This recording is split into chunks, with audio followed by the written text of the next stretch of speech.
Hey everyone, welcome to another edition of the Edward Jones Chatting Cage. I'm Tim McMaster, and stepping into the cage today, former Major League Baseball player and manager, current member of the Houston Astros broadcast team, Art Howe. And Art, thanks so much for taking a few minutes to take some cuts in the cage. My pleasure. Thanks for having me. All right, fans, you know how this works. You can press the button on your screen to get in line, that green button. You can actually ask your question live of Art Howe, or you can use Twitter. Use the hashtag chatting cage to get your questions to us that way, and I will get them to Art Howe. And we are going to start there, Art, with Twitter. And we start with @Pilot55, who wants to know, what was the most challenging aspect of transitioning from the dugout to the press box? Well, it really wasn't all that hard, to be honest with you. It was nice that I had some connections with just about every team that was on the field. But the hard part was not rooting for one team or another. You know, you're supposed to be, unbiased and just pull for, both teams. But in your heart, like here in Houston, I definitely root for the Astros. Yeah, and Art, you certainly have an exciting team there in Houston, and we're going to stay with Twitter. Kelly Davis wants to know, what's the most exciting part about watching this young Astros team play day in and day out? Oh, just seeing them get better almost daily. They have so much excitement among those young players. Correa, I think we're all going to be watching him for a long, long time to come. Altuve, just an outstanding player. In my book, they have the best combination, shortstop and second base, in the game of baseball today. And they're both very young, and they're going to be together for a long time to come. So the Astros are certainly in good hands there. But Keuchel won the Cy Young Award last year. This guy just knows how to pitch. So it's fun to watch them because they hit that long ball. I know the fans love to see home runs, and they have it all the way up and down their lineup.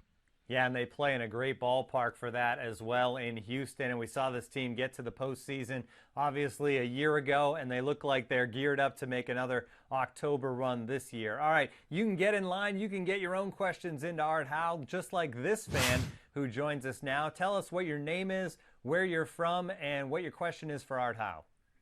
Hey, my name is Will from Dallas, and I was just wondering, what's your favorite ballpark to visit when you're not in Houston? And was it different when you were a player or as a manager?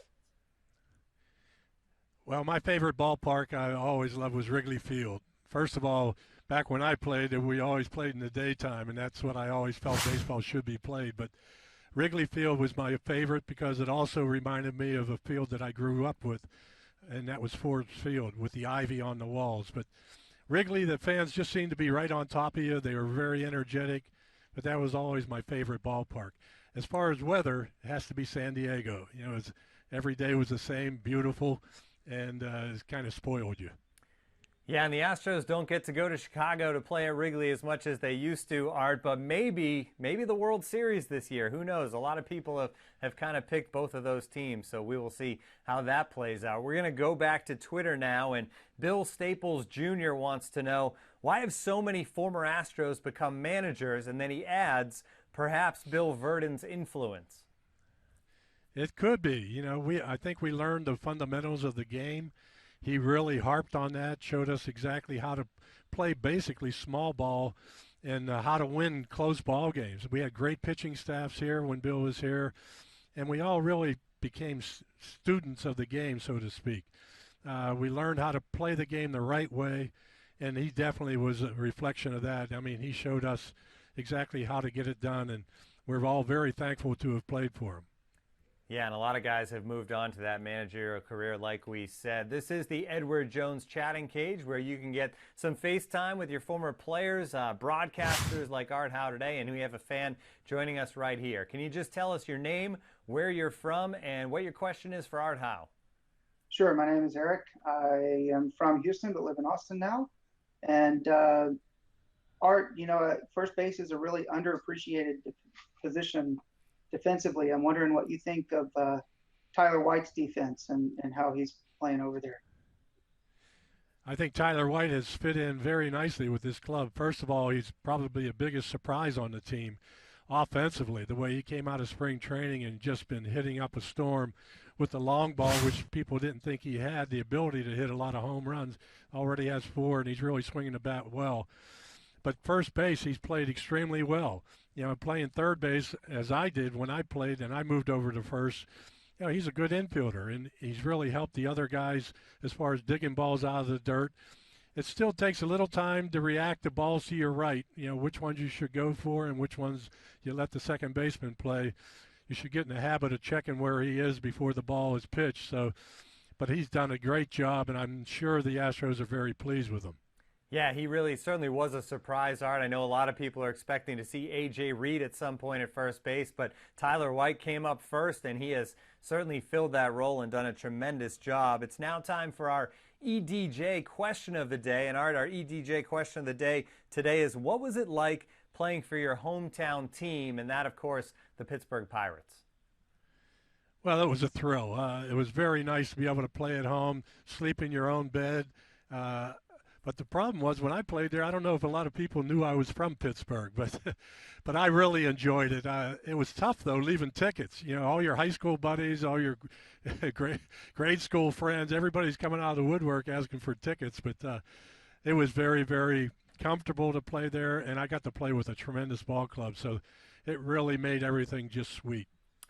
All right, we're going to have another fan here joining us in just a second, Art, here on the Edward Jones chatting cage, where you can press that button to get in line and join this conversation. And here's our fan right now. Just tell us what your name is, where you're from, and go ahead with your question for Art. Hey, Art, my name is Mike. I'm from Tulsa.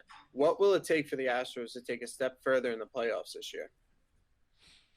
Well, I think they just have to continue to play the way they are. They picked up a couple pitchers over the winter, Giles, and I'm going blank right now, Pfister.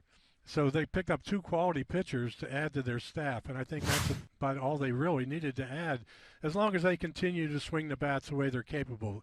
They're obviously off to a little bit of a slow start, but I thought the game they just won the other day on Sunday was a huge win for them, because they had three regulars resting, and they still beat Detroit to win that ball game and to win their first series. Now they're going to Texas to play their arch rival. Texas was tough on the Astros last year, so I think we'll get a quick glimpse of how things are going to go a little bit this year. But I think the Astros measure up very well with them. And in my book, they're the best team in the division. They just have to go out and play the game the way they're capable. Yeah, those two big Texas teams expected to battle it out all season long in the AL West. Art, I know that you have some involvement with the MLB Players Alumni Association. I just wanted to ask you, what exactly is that involvement? What do you enjoy about working with that group? Well, they have these golf tournaments that they raise funds for all kind of great charities. And anytime I can help out in any way, I always volunteer to get involved. They have these clinics, baseball clinics all around the country that these young kids can come for free and learn how to play from ex-baseball players and some of the greatest players of all time, to work with them out on the field. So it's just nice being a part of it. I'm proud to be an alumni member, and they've done a lot for me, and hopefully I can return the favor. All right, we're going to go back to Twitter now, and Ben Lansing wants to know, what was the funniest clubhouse prank that you ever saw or took part in? And this can be back from your playing days or your managerial days. Well, the Pirates, when I first came up, they had a thing called the three-man lift. And what they did was they always had the trainer, who was a real small guy, Tony Barterome. He would go around the clubhouse, and everybody was in on the joke. What they would get was Willie Stargell and maybe Dave Parker. Whoever the person who was going to be the brunt of the joke would lay in the middle of these two guys. They would lock arms and legs. And Tony said he could lift all three of them off the ground. And everybody would start putting bets in and wagering here and there. So whoever, maybe it's usually a rookie, they put in the middle. Once they get him locked in with their arms, these two big monsters on both sides of him, he can't move a lick. Then everybody just puts shaving cream and everything else they can find in the clubhouse, powder and whatever, all over the guy. So that was one of the jokes that the Pirates used to always pull off on unsuspecting rookies. To be a rookie, the joy. We're going to stick with Twitter here, Art, and Dash Garden wants to know, who inspired you the most back when you were a young ball player? Well, Roberto Clemente was my idol. I grew up in Pittsburgh, used to watch their games all the time. The very first game I went to, I was in the left field bleachers, and Roberto, I think, was a rookie at that time. No one really knew what kind of arm he had. And Richie Ashburn was on third base for the Philadelphia Phillies, who was their leadoff hitter and could really run. They had the bases loaded. The Pirates were leading by 1 run. The hitter hit a line drive to deep right over Clementi's shoulder.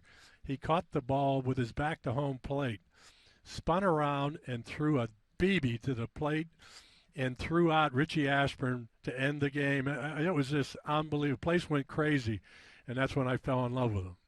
A lot of people have been inspired by Roberto Clemente, both for on the field and obviously off the field as well. Sticking with Twitter, Art, TRS Baseball Academy wants to know, do you think Brazil is the next baseball frontier in Latin America? Yan Gomes, Paulo Orlando, big examples of players who have come from there. I don't see why it couldn't be. You know, they've got a lot of good, fine young players, obviously, as we've seen there. But there are so many great Latin players down there that probably haven't been discovered. But, you know, they keep coming over year after year, and now we're going to Japan and China and getting players from there. So it's really great to see the game is so rounded as far as international players along with the homegrown products. So it's just a great sport, and for me, it's still number one. All right, we're sticking on Twitter one more time, and Alex DeTrino wants to know, Art, what's your favorite baseball book? Oh, man, I've read so many of them through the years. I'd have to say I don't really have one favorite, but I can't get my fill of reading about baseball, but I like the true stories of past players. And I obviously Roberto Clemente, I read his book and enjoyed reading that. So that was a little more personal for me. But I just love the true stories of baseballs and baseball players from the past. Great stuff, Art. Thanks so much for taking some time in the Edward Jones Chatting Cage. You're welcome. That's going to do it for this edition of the Edward Jones Chatting Cage. Make sure you tune in again next time.